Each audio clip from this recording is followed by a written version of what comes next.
for coming to Buffalo's beautiful waterfront to cover some important announcements today by Mike Amodeo, the endorsed Democratic candidate in the 60th district, new 60th district.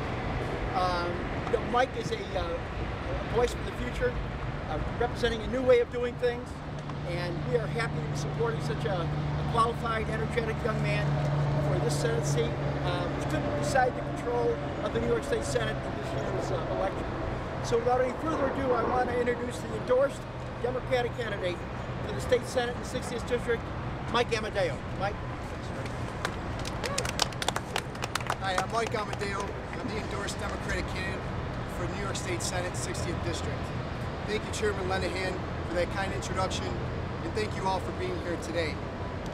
When we started this campaign back in May, I made a pledge to make this a grassroots campaign, to take the campaign to the voters of the district. Since that time, I've been walking the district from Grand Island to Brant, talking to thousands of voters, listening to their concerns and their issues and what they want addressed in Albany. Overwhelmingly, voters are concerned about the state of the economy, about job creation, about what Albany is doing to help small businesses. As an elected official, I'm going to fight to make sure that resources are available for businesses and employers, job training programs, so that they no longer have to look outside of Western New York and outside of New York State to fill job positions. I'm going to fight to lure businesses here in Western New York. One of the areas that we can do that is to attract business in the alternative energy industry, which continues to grow. Right now in Ontario, Canada, there's a plant being built that's going to manufacture parts for wind turbines. That's the type of business that we need to attract here in Western New York. I'm going to fight for small businesses to make sure that there's a moratorium on taxes and fees and regulations that hinder their growth and their ability to create jobs. Another issue that voters are concerned with is having elected officials serve 20, 30 years that are insulated with the 96% re-election rate. They want turnover of ideas, of energy, of people motivated that's going to push legislation forward, that's not going to be there just for their own self-interest.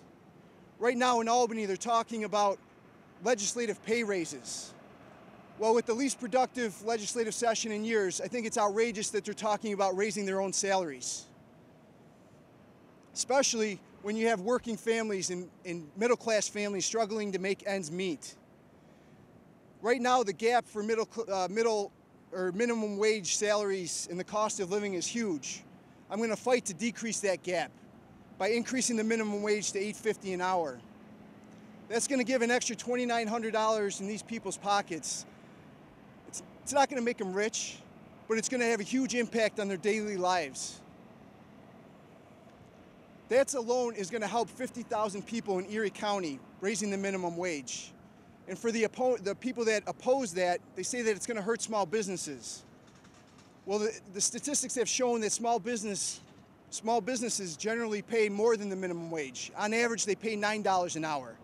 So that argument doesn't hold true. I've been encouraged by the voters that I've talked to throughout this race, throughout this campaign. They want somebody that's going to bring fresh ideas, new energy, new blood to Albany. They want somebody passionate about public service, about making a difference in their community, not about their own self-interests. And unlike my opponent, I'm going to stand up for strong democratic principles and ideals. So as the endorsed Democrat, I'm confident that I'm going to win the primary on Thursday, September 13th, and carry that success through to November. And I'm confident that I will be your next state senator for the New York State Senate 60th District.